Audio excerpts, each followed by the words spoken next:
우리는 예수 올 때 공부를 하고 있는데요. 오늘 아버지와 아들의 관계에 대해서 공부를 하도록 하겠습니다. 이 주제는 그리스도의 신성을 부인하는 많은 사람들과의 이런 논쟁이 되어온 주제입니다. 그들은 예수님을 단지 우리들처럼 하나님의 아들일 뿐이라고 이렇게 말을 하죠. 성경에는 하나님의 아들이라는 그 대상이 첫 번째는 천사를 말하고, 천사도 하나님의 아들들에 포함되죠. 아담도 하나님의 아들이죠. 성경에 누가복음 3장에 포함해요. 그리고 이스라엘이라는 이 민족은 민족 전체를 하나로 묶어서 하나님의 아들 이렇게 표현합니다. 4장에 이렇게 말하고 있습니다. 그리고 거듭남을 통해서 그리스도의 몸에 들어간 이 사람들, 그리스도인들을 하나님의 아들이라고 하죠. 하나님의 아들. 예수님도 하나님의 아들이지만 예수님은 많은 아들들이 아닌 유일한 하나님의 독생자인 것이죠. 예, 그런 의미에서 우리하고 좀 다른 개념이에요. 근데 신성을 부인하는 사람들은 우리가 하나님의 아들인 것은 그도 하나님의 아들이라 이렇게 말을 하지. 그래서 그들은 예수님 하나님의 아들인 것을 입증하기 위해서 많은 성경 구절들을 인용하기도 합니다. 그러나 그거 우리가 계속 공부해 왔던 것처럼 예수 그리스도의 신성과 인성을 알지 못한다면 여전히 문제 남아있는 것이지. 마귀도 예수님을 시험할 때 성경 구절을 제시했던 사실을 잊어버리면 안 되는 것입니다. 아버지와 아들의 관계, 성육신 이전 상태의 예수 그리스도는 항상 하나님으로 계셨습니다. 지금도 하나님으로 계시고 앞으로도 그럴 것입니다. 그러나 성육신 상태의 예수 그리스도는 분명히 하나님께 속했죠. 아들이라 하는 것은 위치적으로 낮은 것을 말합니다. 그 아들이라고 그 얘기를 했을 때는 출생이 있는 것이죠. 출생. 그래서 성육신 이전과 성육신 이후는 다른 것입니다. 이 문제에 대해서 거듭나지 않다든지 또 미혹을 당했다면 잘 알 수가 없는 부분들이지. 고린도전서 2장 14절에 이렇게 말합니다.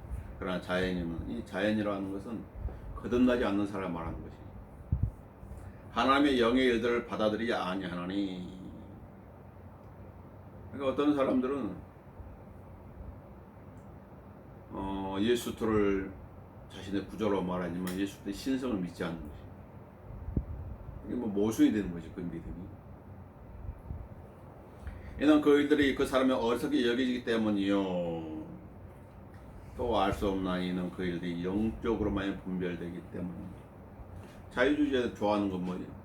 자유주의자들 마태복음을 좋아하는 거지. 누가복음이라는 거예요. 예수님의 인성이 들어간 거예요. 인성 부분들을 좋아하는 거예요. 요한복음을 싫어하는 거예요. 요한복음을 그래서 제4복음서를 분류한 이유가 무엇이냐면 의도가 있는 것이에요. 그러면 예수가 하나님이라는 그 사실을 요한복음이 말하고 있는데, 그것을 이제 인정하기 싫다고 말이죠. 또 알 수도 없는 이는 그 일을 영적으로만 분별되기 때문이니라. 그래서 성경을 알려면은 첫째 그 사람이 거듭나야 돼. 거듭나야 성경을 알 수 있어. 성경을 본다고 해서 알 수 있는 것이 아니죠.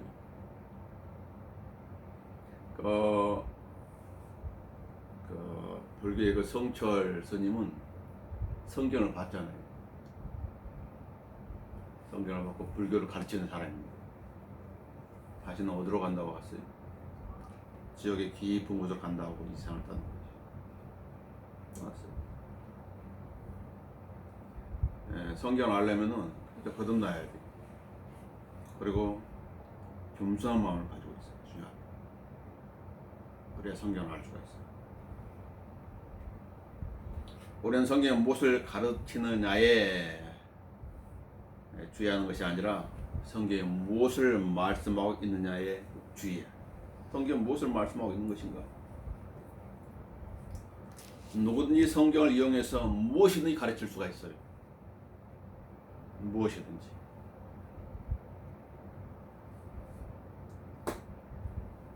그럼 몇 구절 조합해가지고 뭔가를 빼고 뭔가를 더하면은 사람을 미혹할 수 있는 교리들을 만들어낼 수 있어요. 거기 그 예들을 몇 가지 거기에 제시해 놨죠. 자, 성경이 이렇게 말하면 베델에서 우리가 범죄하자. 길갈에서 죄를 다하자. 이 부분만 딱 떼어내서 말하면 성경이 이렇게 말하고 있는 게 합당하다고 생각할 수 있는 것이지. 아모스 4장 4절은 그렇게 말하고 있어요. 성경이 베델로 와서 범죄하며 길갈에서 죄를 다하고 매일 아침 너희 생김을 가져오며 3년 후에 너희 십조를 가져오고 죄를 범하고 도둑질도 있어 하나님께 헌금하고 가진 방법으로 나무께서 사기쳐가지고 감성음도 하고 이 구절을 잘못 오용하면은 그런 교리도 만들어낼 수가 있는 거예요. 그 두 번째 여러분, 우리는 교만한 자가 행복한 거야. 겸손한 자는 하는 게 싫어해. 말라기 3장 15절을 통해 그런 교리도 만들어낼 수 있는 거예요. 왜냐하면 성경이기 때문에. 성경이 그렇게 말씀하고 있잖아요. 지금 우리는 교만한 자를 행복하다 하니 하나님 교만한 자를 싫어하시는데 성경이 교만한 자가 행복하다고 말하고 있는 거예요. 정녕 악을 행하는 자들이 세워지며 정녕 하나님을 시험하는 자들까지도 구제를 받는도다. 이게 성경이에요. 성경을 올바로 나누어서 공부하지 못하는지 분별하지 못하면 성경이 있으니 이대로 해도 되는가 보다 이렇게 생각하는 것이죠. 하나님은 악을 행한 자를 세워줍니까? 하나님을 시험하는 자들을 구원해 주시는 것이에요. 하나님을 시험했다는 사람들은 다 하나님께서 광야에서 죽이셨죠.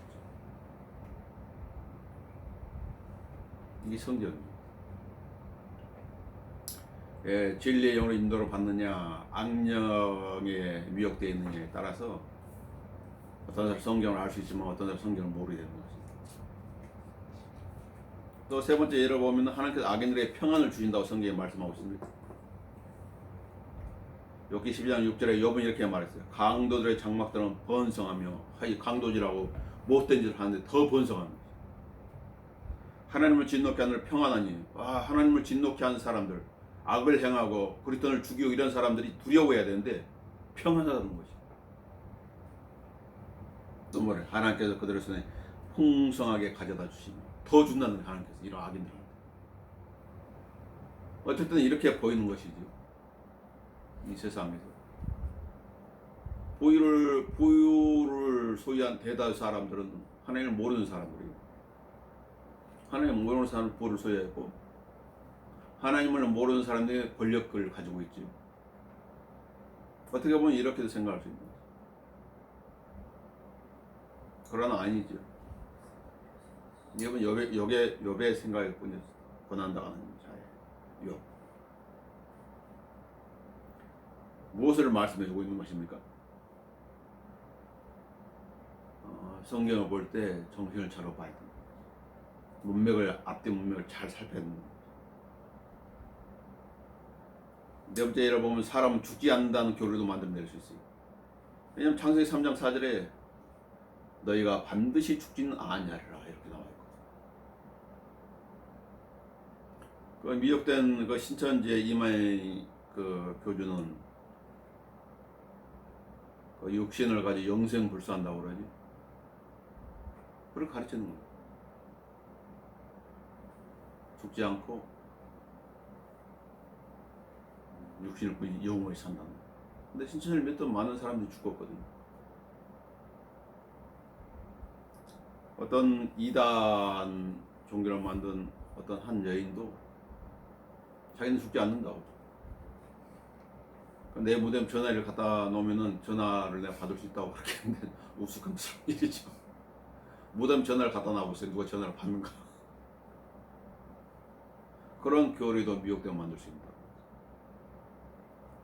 또 성경 자체가 하나님 없다 이렇게 말씀하고 있어요. 어떤 한 구절만 탁 떼내면 시편 14편 1절 어선자는 자기 마음에 말하러 하나님 없다 하였도다. 이 온전한 문맥이잖아요. 어리석은 자의 생각에만 하나님 없다는 거예요. 그런데 앞뒤 문맥을 딱 잘라버려 하나님 없다만 이렇게 탁 드러내면 이 성경이 증거하기로 하나님 없다고 그러네. 그래서 성경을 가르칠 때 성경 어떤 구절처럼 조합시켜가지고 그 어떤 것 교리도 만들 수 있고 그 어떤 것도 가르칠 수 있는 거예요. 다 성경에 있는 거예요. 미혹되면은 분별력을 상실하죠. 그래서 인생이 비참해지는 거예요. 야고보 2장 19절에는 이렇게 기록하고 있죠. 내가 한 분 하나님 계시는 믿으니 잘하는 것이라. 한 분 하나님. 그런데 이 믿음 마귀들도 가지고 있어요. 마귀들도 믿고 그 다음에 마귀들 어때요? 떠느니라. 마귀들 믿고 떠는데 사람들은 믿지도 않고 떨지도 않아요. 어떤 사람 믿는다고 하지만 떨지도 않는 거예요.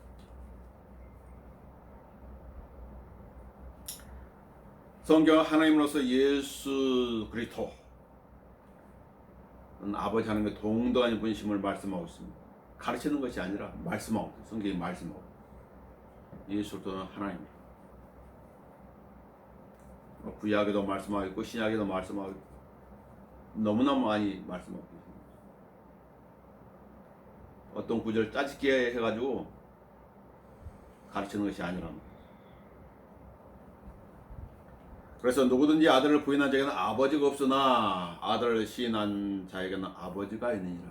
이 말은 아버지와 아들은 하나라는 것을 말씀해 주고 있는 것입니다. 요한일서 2장 23절. 자, 아버지와 아들의 관계 구절들을 확인해 봅시다. 요한복음 5장 17절에 보시면 예수께서 말씀하시죠. 나의 아버지께서 지금까지 일하니 나도 일하노라. 아버지가 일하니까 나도 일하노라. 이 말의 뜻을 유대인들은 잘 이해했죠. 이게 무슨 말인지. 그러므로 유대인들이 그를 더욱 죽이려 하니 이는 그가 안식일을 범했을 뿐만 아니라 하나님을 자기의 아버지라고 말함으로써 자신을 하나님과 동등하게 여겼기 때문입니다. 성경이 성경을 해석해주고 있죠. 인간 해석이 필요 없는 기록된 그대로예요. 예수님께서 나의 아버지를 하는 말은 자기가 하나님이라는 뜻이다.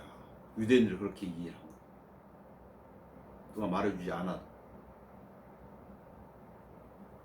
유대인들은 신명기 6장 4절 굳게 믿고 있죠. 신명기 6장 4절은 오 이스라엘 들으라 주 우리 하나님은 한 분 주시니. 그래 유대인들의 신앙은 유일신 하나님, 유일신을 믿는 게 이제 그 이슬람도 유일신을 믿죠. 알라를. 유대인들 유일신을 믿는 한 분 하나님.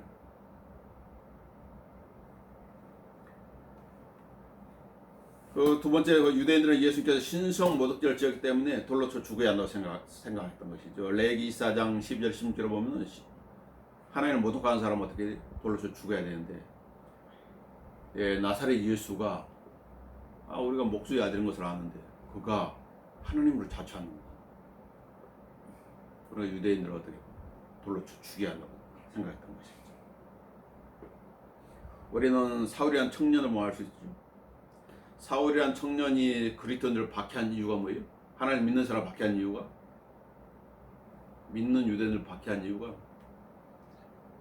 유대인들을 미혹해가지고 다른 신을 섬기하고 있다. 사울이란 청년 예수를 다마스커스 도사에 만나기 전까지는 사울이란 청년도 유대인들 그 당시에 대다수 유대인들이 갖고 있는 생각과 똑같은 생각을 가지고 있었던 것이죠. 하나님 한 분이요. 근데 어찌 나사렛 예수가 하나님으로 하는 것이야. 또 나사렛 예수를 하나님으로 섬기고 있는 것이야. 신성 모독죄를 저지른다고 그렇게 박해를 가한 것이야. 삼위일체를 몰랐던 것이죠. 한 분 하나님 안에 아버지와 말씀과 성령이 계시다는 사실을 몰랐던 것이죠. 예수님께서는 자신의 신성을 말씀하고 계신 것이지, 나의 아버지께서 일하신 나도 일하노라. 그래서 아버지와 자들 동등하게 여겼는데, 이것은 자신의 신성을 말씀하고 있는 부분입니다. 우리 지난 시간에 공부했지만 예수 그리스도가 하나님이라는 증거는 뭐예요? 경배를 받았는 사실이죠. 많은 경배를 받는 거예요. 하나님만 받을 수 있는 경배를 받는 것이죠. 마귀 시험에서도 그러잖아요. 마귀도 자기한테 경배하라. 근데 예수님 뭐래요? 너는 주 너의 하나님 한 분만 섬기고 그분께 경배하라. 예수님 경배를 받으셨다는 것은 그분이 하나님이라는 사실을 공개적으로 드러내는 것이지요. 그래서 아버지와 아들의 관계에 대해서 논쟁의 여지가 없다고 말합니다. 두 번째 구절은 요한복음 10장 30절인데 나와 내 아버지는 하나이니라. 더 정확하게 말씀하셨죠. 예수 그리스도는 자신을 단순히 하나님의 아들로 선포하지 않고 자신이 하나님이심을 직접 그 입으로 선포하신 것이, 나와 내 아버지는 하나이니라. 예, 우리는 삼위일체에 대해서 알고 있잖아요. 한 분 하나님 안에 아버지 말씀과 성령이 계시다는 사실을 알고 있으니까 이게 어려운 사실 아니에요. 이것은 예수님이 하나님과 동등하심을 증명하는 것입니다. 이건 친히 예수님 자신이 말씀하신 것이에요. 또 요한복음 14장 9절에서도 예수께서 빌립에게 말한 것이죠. 빌립아, 내가 너희와 좀 오랜 시간이 있었는데 내가 나를 모르겠느냐? 나를 본 자는 아버지를 보았느니라. 이렇게 말씀해가지고 예수 그리스도와 아버지는 보이지 않는 신격 속에서 하나인 것을 말씀해 주신 것입니다. 누가복음에는 이렇게 기록하고 있죠. 아들과 아들이 아버지를 계시하고자 하는 데 외에는 누가 아버지인지 아무도 모르나이다. 하나님 예수 그리스도께서 오셔가지고 계시 주지 않았다면 모르는 것이. 그래 요한복음 1장 10배 아무도 어느 때나 하나님을 본 사람이 없지만 누가 하나님을 볼 수 없어. 보이지 않는 분. 아버지 품 안에 계신 독생자 그가 하나님을 분명히 밝히셨느니라. 디모데서 6장 17절은 예수 그리스도에 대해서 기록하기를 어떤 사람도 보지 못하였고 또 볼 수 없는 분 이렇게 기록하고 있는 거죠. 요한은 요한일서 1장 1절에 태초부터 계셨고 그러죠. 태초부터 계신 분은 말씀이 하나님이신데 그건 볼 수 없는 분이에요. 그런데 우리 눈으로 보았고 주목에 살폈으며 우리 손으로 직접 만든 생명의 말씀이라고 기록하고 있는 것입니다. 그래서 그 보이지 않는 하나님께서 보이게 나타나신 예수 그리스도가 말입니다. 고린도서 1장 15절 이렇게 말합니다. 그는 보이지 않는 하나님 형상이시며 예수님 볼 수가 없어요. 하나님이신 그분. 그래서 이 보이지 않는 하나님 형상이란 말은 보이지 않는 하나님께서 보이는 형상으로 나타나신 분, 그것이 주 예수 그리스도라는 사실이죠. 이번 1장 3장은 인격의 정확한 형상이라고 말씀하고 있습니다. 고린도후서 4장 4절은 하나님의 형상이신 그리스도 이렇게 말씀하고 있습니다. 예수님께서는 그의 전생애 동안 자신이 하나님인 것을 입증하셨죠. 많이 보여줬어요, 표적으로. 그러나 유대인들은 믿지 않는 거죠. 지금도 마찬가지입니다. 지금도 믿지 않고 있는 거죠. 그래서 예수님께서 자신이 하나님이라고 그랬을 때 유대인들은 신성모독죄를 졌다고 해서 예수님을 돌로 쳐 죽이려고 했었죠. 근데 예수님께서 유대인들에게 이렇게 말씀하시는 거예요. 나는 내 아버지께서 받은 많은 선한 일 너에게 보여준 내 선한 일, 그중 어떤 일로 너희가 나를 돌로 치라 하느냐? 선한 일. 하나님만이 할 수 있는 일이죠. 근데 유대인이 대답은 뭐지? 선한 일로 인한 너를 돌로 치라는 것이 아니라 선한 일도 알았던 것이죠. 그들의 말에 모순이 있는 거지. 선한 일을 행하신 분은 하나님이신데, 그렇다면 그 선한 일 행하신 그분이 예수로 돌아오면 그분이 하나님이라는 증거인데, 그걸 믿어야 되는데 안 믿는 거지.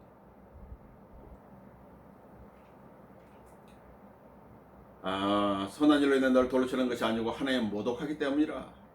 이는 내가 사람이면서 하나님을 자처하기 때문이라. 계속 사람 인성에 대해서. 예수님 신성을 믿지 않는 거지. 지금도 마찬가지지. 예수님도 답답하셨을 것이에요. 우리도 누군가의 복음을 전하는데 믿지 않으면 참 답답하잖아요. 이런저런 변명을 듣는 거. 참 그처럼 답답한 것이 없는 거죠. 우리도 믿지 않을 때는 그와 같은 상황이었는데, 예수께서 이렇게 말씀하십니다. 만일 내가 내 아버지 일들을 하지 아니하면 나를 믿지 말고, 그러나 내가 행한 나 비록 너희가 나를 믿지 않는데도 그 일들을 믿으라. 그리하면 아버지께서 내 안에 계시며 또 내가 그분 안에 있는 것을 너희가 알게 되고 또 믿게 되리라. 그래가지고 아버지와 자신을 동일시하고 있는 거죠. 바로 말하죠. 주여 우리가 전한 말을 누가 믿었나이까. 저는 좀 잘 믿어야 되는데 안 믿는 사람들이 있기 때문에 이런 말을 하게 되는 거죠. 빌립보서 2장 6절에도 말씀하고 있죠. 그는 하나님이 형체로 계심으로 하나님이 형체다. 예수를 떠나 하나님이 형체, 즉 하나님이시라는 사실이죠. 이건 논쟁의 여지가 없는 것이죠. 그러니까 변명을 하려면 변명거리는 아주 많은 것입니다. 하나님께서는 무엇을 요구해? 믿음을 요구하는 것입니다. 믿음. 네가 분석하고 해석하는 것을 요구하는 게 아니라 믿음을 요구한다고. 요한복음 17장 5절에도 오 아버지시여 세상이 있기 전에 내가 아버지와 함께 갖고 있던 그 영광으로 이제 나를 아버지와 함께 영화롭게 하여 주옵소서. 예수님께서 기도하신 대제사장의 기도지. 영광을 언급하고 있는 것입니다. 성육시에서 자신의 영광에 대해 말씀하고 있죠. 그분은 하나님이겠다. 하나님. 그래서 요한복음 1장 1절에 그 아버지와 함께 갖고 있던 그 영광은 태초에 말씀이 계셨고 그 말씀 하나님이셨나 기록한 대로 하나님이셨단 말이죠. 근데 여호와의 증인들은 그들의 성서에 그 갓을 소문자 갓을 해놨죠. 소문자 갓을 해가지고 신성 모독죄를 저지르는 거예요. 요한복음 1장 1장 그 신세의 역본에서 찾아보면 그렇게 돼 있어요. 그래서 예수 그리스도에 대해서 여호와의 증인들은 예수 그리스도를 하나님 믿는 것이 아니라 예수를 피조된 하나님 아버지가 만든 하나님으로 믿고 있는 거죠. 구원을 받을 수가 없는 것이죠. 그들 성경도 그렇게 변개되어 있어요. 요한서 5장 20절 이렇게 기록하고 있습니다. 또 우리가 아는 것은 하나님의 아들 오셔서 우리에게 지각을 주었다는 것이니 이는 우리를 참된 그분을 알게 하는 것이다. 우리는 참된 그분 곧 그분의 아들 예수 그리스도 안에 있노라. 이분은 참 하나님이시며 영원한 생명이시다. 계속해서 성경 구절들이 예수 또 하나님인 것을 말씀하고 계시는 것이죠. 여기 뭐 더하거나 뺄 필요가 없어요. 기록된 그대로예요. 그래서 사도 요한은 요한복음 1장 1절이라든지 요한서 5장 20절에서 예수 그리스도가 참 하나님이심을 분명히 밝히고 있는 것입니다. 왜 이사야 9장 6절도 그 사실을 말씀하고 있죠. 그래서 그 아들에 대해서 이렇게 표현합니다. 경이로운 분, 상잠다 능하신 하나님, 영원하신 아버지, 화평의 통치자. 이 하나님께 붙인 칭호를 붙이고 있는 것입니다.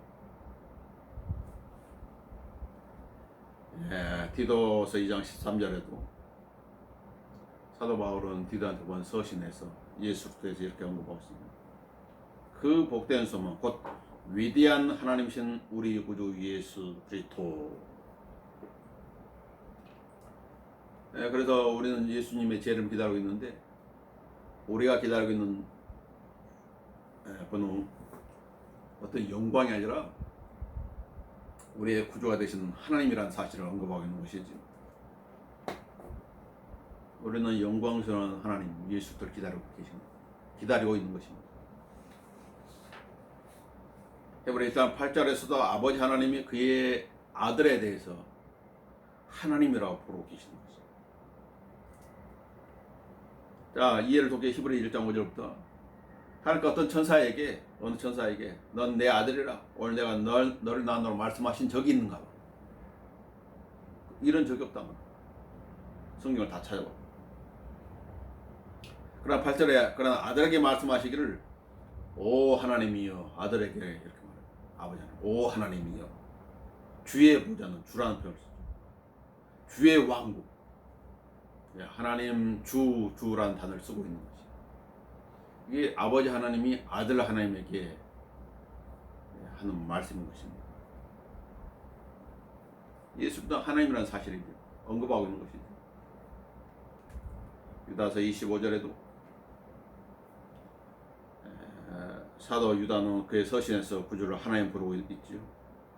곧 홀로 지혜로우신 하나님 우리 구주께 홀로 지혜로우신 하나님이라고 누구를 구주를 하나님으로 부르고 있는 것입니다. 골로새 2장 9절도 그분 안에 있는 신께 모든 충만의 몸의 형태로 그같이 넣기라고 있지요.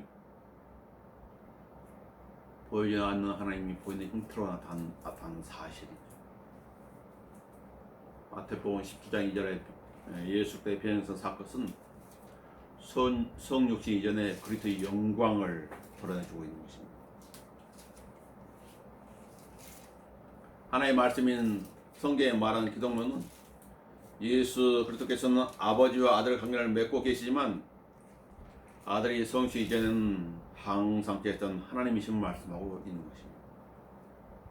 그분은 참 하나님이셨고 아버지와 동등하셨지만 우리를 위하여 인성을 입으신 것입니다. 이유가 무엇일까요? 우리를 구원하기 위한 목적이었던 것이지요. 그러므로 그분의 거룩한 인생에 대하여 그분 앞에 무릎을 꿇고 경배와 찬양과 감사를 드려야 되겠죠. 하나님께서는 우리에게 요구하는 것은 변명이 아닌 믿음을 요구하는 것입니다.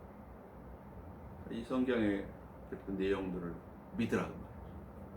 그럼 아무 문제가 없어지는 것입니다. 논쟁할 필요도 없는 것이죠. 사실. 기도하겠습니다. 네, 주님을 감사합니다.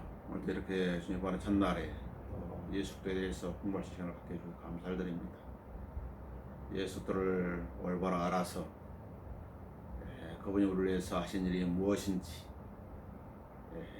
더 잘 알게 되므로 주님을 찬양하고 감사하며 영광을 돌리는데 부족하게 묻도록 인도해 주옵시고 또 잘한 그 주님을 증거해서 많은 사람들을 이어오는 유능 그리스도의 일꾼이 될 수 있도록 축복해 주십시오. 주 예수 그리스도의 이름으로 기도합니다. 아멘.